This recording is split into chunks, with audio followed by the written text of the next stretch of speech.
Friends, good morning, Radhe Radhe. তোমরা সবাই কেমন আছো? শুভ সোমবার। আশা করছি সবাই ভালো আছো। মহাদেবের আশীর্বাদে সবার ভালো কাটুক আজকের দিনটা।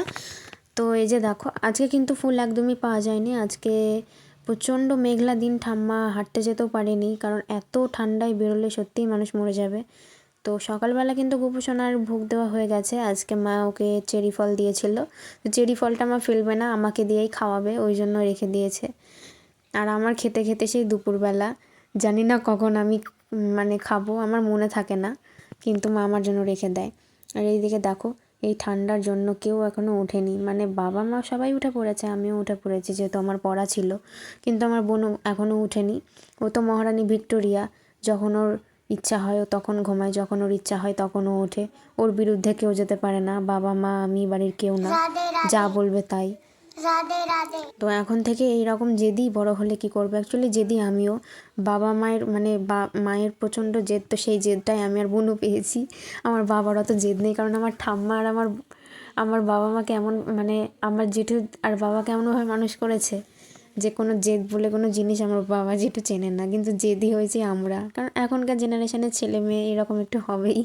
তো এই যে তোমরা যে চালটা দেখতে পাচ্ছ, এটা হলো টাইগার, নতুন চালের বস্তা। তো এই চালটা খেতে খুবই সুন্দর। আর গতকাল রাত্রের ডিমের তরকারি ছিল। আর মা গরম গরম ভাত নামিয়ে দিয়েছে বাবাকে, বাবা এখন খেয়ে কাজে বেরোবে। আর এখানে এই যে জল নেওয়া হচ্ছে ভাত চাপানোর জন্য, কারণ ওই ভাতটা মা গরম করে দিয়েছিল, কালকের ছিল, ওই জন্য ধোয়া বেরোচ্ছে, কারণ বাসি ভাত বাবাকে দিলে বাবা তো খাবেই না। তো ওই জন্য গরম গরম করে দিয়েছে, তরকারি ভাত সব কিছু গরম করে দিয়েছে, তারপর বাবা খেয়ে কাজে গেছে। তো এই যে দেখতে দেখতে দেখো সব রান্না হয়ে গেছে, ভাত হয়েছে, লাল শাক ভাজা হয়েছে, এখানে গতকালের ডাল রয়েছে, মুসুর ডাল, আর হয়েছে আলু দিয়ে ফুলকপি দিয়ে একটা রসা। তো ভালোই হয়েছে, নিরামিষ খাবার দাবারই হয়েছে, আমিষ টামিষ হয়নি আজকে।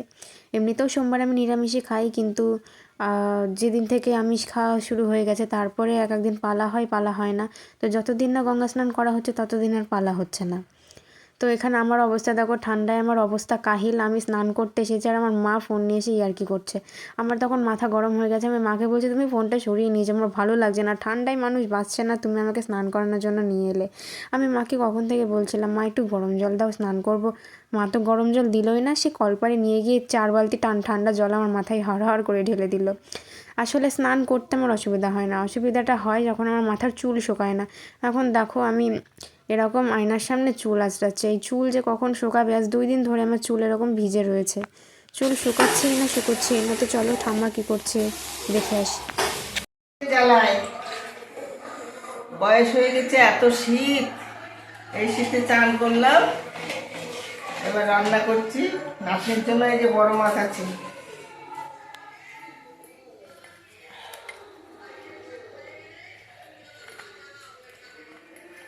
সব বাটা মাছের সঙ্গে বড় মাছ রান্না করবো। তো এই যে এই সাইডে আমার বুনুর, আমার দাদুরও কিন্তু স্নান হয়ে গেছে, আর দাদু স্নান করে এমনভাবে বসে রয়েছে যে দাদুকে দেখে মনে হচ্ছে দাদুর স্নানই হয়নি। তারপর আমি দাদুকে জিজ্ঞেস করলাম যে দাদু তুমি কি আদৌ স্নান করেছো? বলছে তোদের আগে স্নান হয়ে গেছে আমার।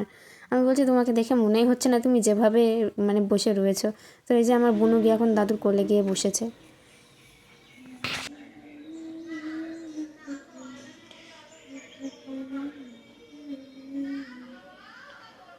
তো গাইস, আমার কিন্তু পুজো দেওয়া হয়ে গেছে, আর এই কনকনে ঠান্ডার ভিতরে গোপালকে স্নান করে দেখো, সোয়েটার, টুপি, মোজা, তার সাথে ছোট্ট ব্ল্যাঙ্কেট সব কিছু দিয়ে দিয়েছি, কারণ এত ঠান্ডা ও থাকতেই পারবে না। এই যে কলে দিয়ে ভোগ দিয়েছি আজকে। তো এই যে গাইস দেখো দেখো, সব খেতে বসে পড়েছি। আমার মা যেহেতু মাছ খাবে না, কারণ বেলা করে মাছ এসেছিলো, আর মায়ের মাছ অতটা খেতে ভালো লাগে না, তাই মা নিজের জন্য ডিম সেদ্ধ করেছে। নিজের জন্য না, বুনুর জন্য করেছিল, কারণ আমার বুনু খাবো না বলেও পরে যদি ডিম সেদ্ধ তাকে খাবে, কারণ ওর ডিম ফেভারিট। আর আমার মাছ হলে কোনো কিছু লাগে না, বাটা মাছ।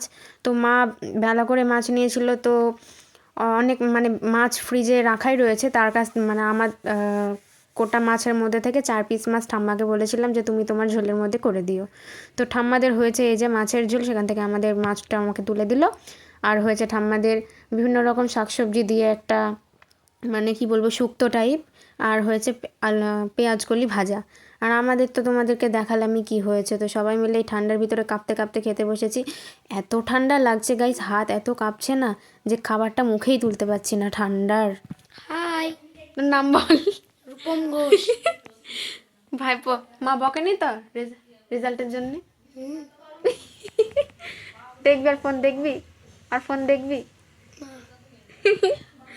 এই তো জাটক স্কুটি কিনেছে ব্যাটারির, কত উল্টো পড়ে যাচ্ছিল, পড়ে উঠেছে কোথায়? আমাদের বাড়ির সামনে। কখন জোরে চালিয়ে ব্রেক না দিয়েছে আর উল্টো পড়ে গেছে। কখন? সন্ধ্যেবেলা এখন যাচ্ছিল, আমার দি স্কুটি বাড়িতে আছে। আবার নিয়ে গেছে।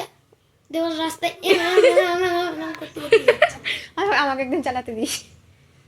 মানুষের দিদি আজকে চালাচ্ছিল। সো গাইজ, এসেছিল আমার একটা ভাইপো, মানে যে শুভম আছে, শুভমের দাদা, ওটা আমার বড় ভাইপো হয়, ওর নাম রূপম। তো ওর সাথে একটু গল্প করছিলাম, কারণ দাদু নতুন স্কুটি কিনেছে, আমি জানি না, আজকে জানতে পারলাম, তাই ওকে জিজ্ঞাসা করলাম যে দাদু নতুন স্কুটি কিনেছে শুনলাম, একদিন চালাতে দিস, চালাবো।